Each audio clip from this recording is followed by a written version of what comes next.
all, my name is Nicole Masarova. I'm a tutor at Our Shared Learning, and I will be a senior at Hillsdale High School.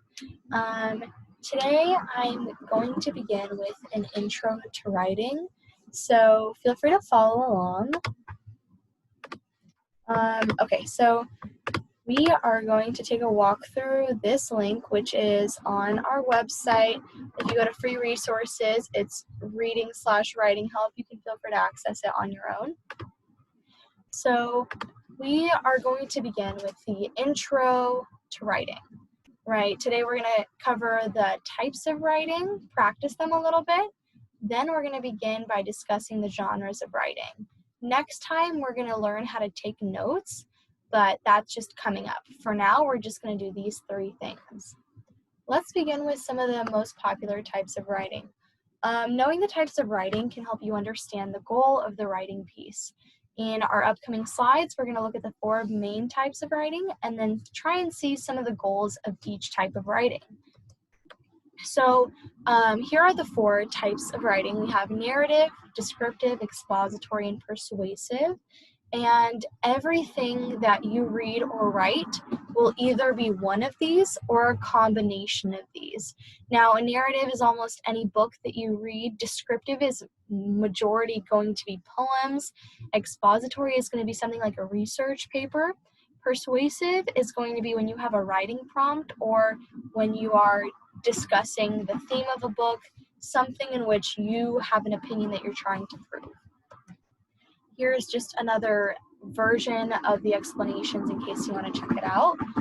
Now let's begin with some of the easiest examples of each type. So expository is going to be business letters as well. Descriptive can also be plays, journal writing, it can be musical, things like that. Narrative writing is usually going to be stories that you read in a book. Sometimes it can be poetry, and persuasive writing is usually going to be what you do for school. Just a quick note, some of these examples could belong in more than one category. It all depends on how you're writing. These are just the most popular breakdowns of each type of writing. So let's go ahead and practice this.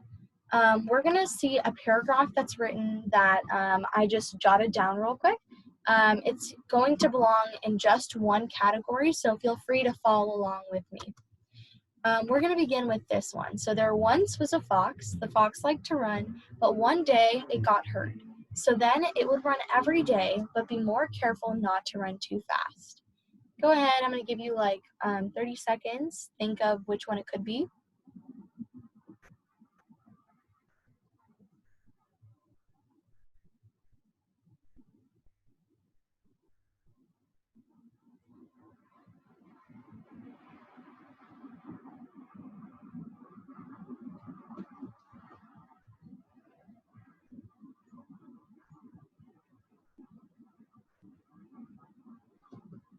All right, finish up your thoughts. So the answer to this is actually going to be its narrative. Now, the biggest reason why it's narrative is because this is talking about one particular incident. There once was a fox that one day got hurt. Since we're telling a story, then this is just going to be narrative. We don't have any really descriptive information about what the fox looked like, so it's not going to be descriptive. It's not persuasive because we're not arguing anything, and it's not expository because we're not talking about how something works or explaining anything. Let's keep going. Go ahead and read this by yourself.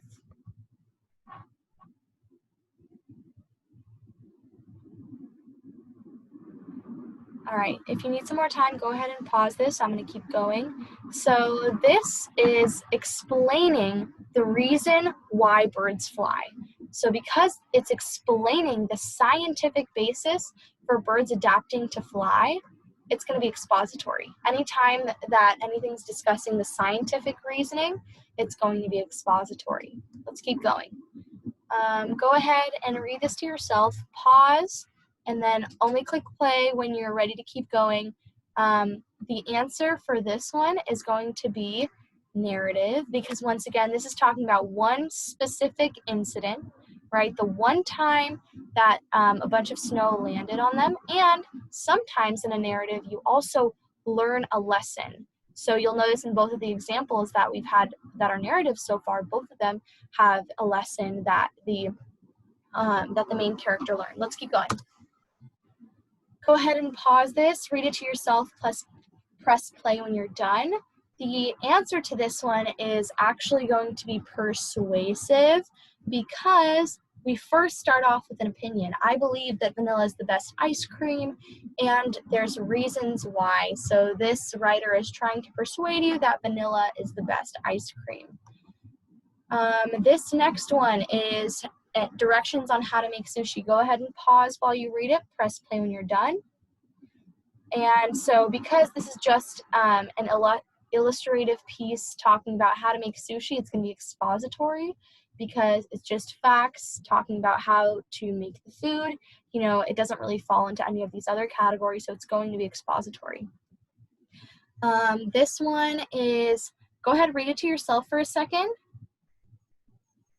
And once you're done reading, go ahead and press play.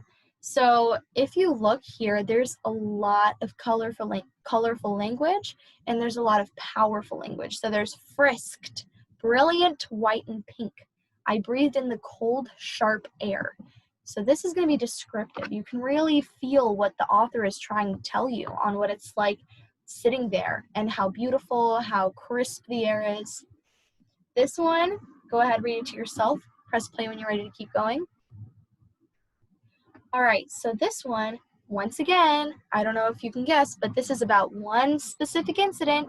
I made a collage one time that my dad really liked, and he loved it. So since it's one specific incident, ding, ding, ding, it's going to be narrative. Let's keep going. So now, these are going to belong in two categories. At least that's the way that I intended to write it. If you want to skip this category, feel free to. Some people feel like they need more practice, so just in case, we're going to go over this. But feel free to skip ahead towards the genres of writing if you'd like. All right. So next up, we have this. Go ahead and read it to yourself. All right, I'm going to go over the answer. So this one, since it's talking about one specific incident, and we have a lot of description on how the wind blew, how the bright sun beat onto my back, it's going to be narrative and descriptive because you can really feel how hot it was, and we're talking about one specific instance. Go ahead, read it to yourself. All right, so here we have, first of all, I think you can all guess that it's going to be persuasive because the first sentence is an opinion. I think that soccer is the best sport because it's the most fun. In addition to that, it is actually going to be narrative because here at the end we say, one time I scored and we all did cartwheels. And we say after every time I score, my teammates cheer super loud and we all work together. So there's really like a story aspect to it, and it's an opinion. All right, so the rest of these examples are going to be on the slideshow. Go ahead and check it out if you want more practice with these. I'm going to go ahead and skip down to the genres of writing. If you want, go ahead and pause this, check out the other examples, see how comfortable you feel with it, but I'm going to move on. So if you're ready to move on, here we go. Genres of writing. So we're not going to go into every single genre, but I'm going to go to the most common ones, the ones that you're probably going to see the most often. First off, poems. So poems have the least direction, right? Like it's really whatever the author wants it to be. There's no rules. Some poems follow patterns, but some don't. So once again, poetry is a really, really freeing type of writing. Its goal is to express feelings, ideas. Usually it's going to be descriptive. It's very abstract. Let's talk about some of the elements of this type of writing. So elements means some parts that are unique to poetry or that we see in poetry. So if you notice any of these things, then it should be like a little alarm in your head saying, oh, maybe this is poetry. If there's rhyming, you can usually assume that it's going to be poetry. If there's any repetition, like if there's repetition at the beginning of every phrase, that can usually show that it's a poem. And if the number of syllables is repeated, like when we talk normally, we don't really control the amount of syllables that we have. But if you have a poem, then some authors, in order to try to make their poem flow better, then what they do is they limit the amount of syllables. All right, if you need a couple more seconds to read it, go ahead and pause. I'm going to keep going. So next we have the informational article, which you'll probably be reading for school. So it can be one of two versions. One is going to be a nonfiction narrative, so where they basically show a series of events from the point of view of an actual character. So it's going to be like a narrative, but it's going to be completely factual. So let's say like somebody who witnessed an event happen, that can also be a nonfiction narrative. If we have an article or report, that's probably what you're going to be working with the most. It's usually going to just be like facts upon facts upon facts. It's going to be expository writing, right? So a lot of times if we have an article that's purely factual, we're going to see statistics, reports, quotes from experts, graphs, sorry, it says GARFs, images, so images of what we're talking about, or studies, right? It's not a limiting list. This isn't the only things that can be in there, but this is what you're going to see a lot of times. Now, if you see statistics, quotes, graphs, any of this, just a reminder, we always want to check on how reliable something is. There's another video that's labeled reliability, how to tell if something's reliable. Go ahead and check that out if you're confused, but we always need to check reliability from any type of source that we check out. Okay, next is narrative. This is the one that you probably know the most. So it's going to be telling a story or a perspective, so a point of view, the way somebody sees the world. Usually the goal is to teach a lesson or convey a message. So these are some common themes and messages that are in books. So maybe it's okay to be different, be true to yourself, et cetera, et cetera. And it's really whatever story that the author wanted to share. It's not going to have any like pattern to writing like poems. It's really just telling a story. Some elements, well, repetition, you can have repetition in the form of a theme. Like let's say you keep hearing the same word pop up. It's not because it's a poem, it's because it could have something to do with the theme of a story. Creative elements, for example, figurative language, right? So figurative language could describe a location or area or describe another character.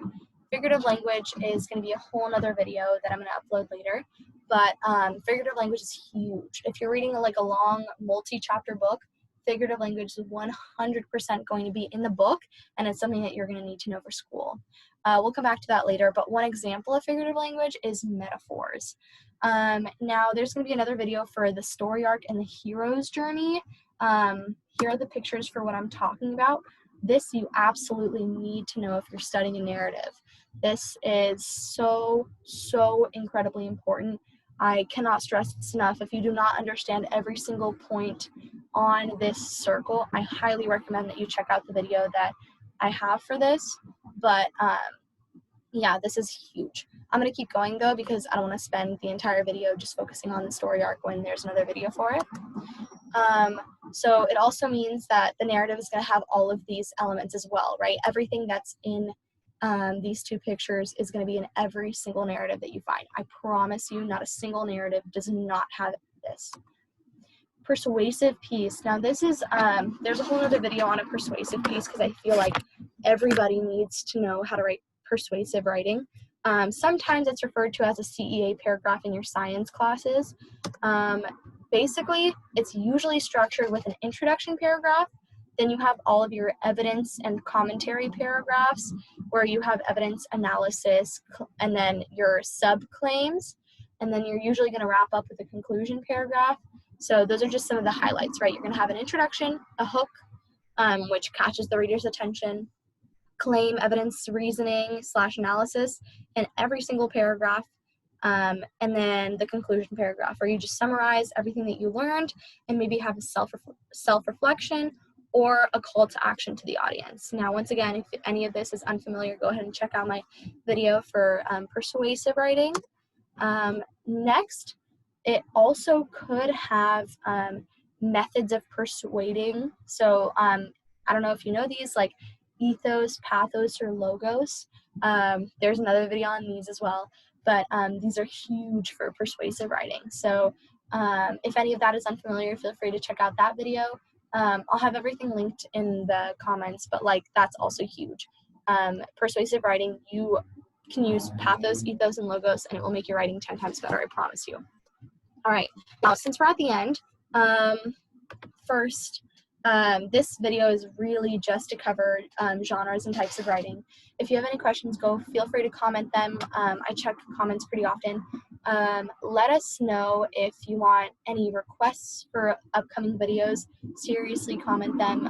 We're open to taking requests on any subjects that you guys want, subject and like section. I don't know if you guys feel like anything's missing from this video, feel free to comment below.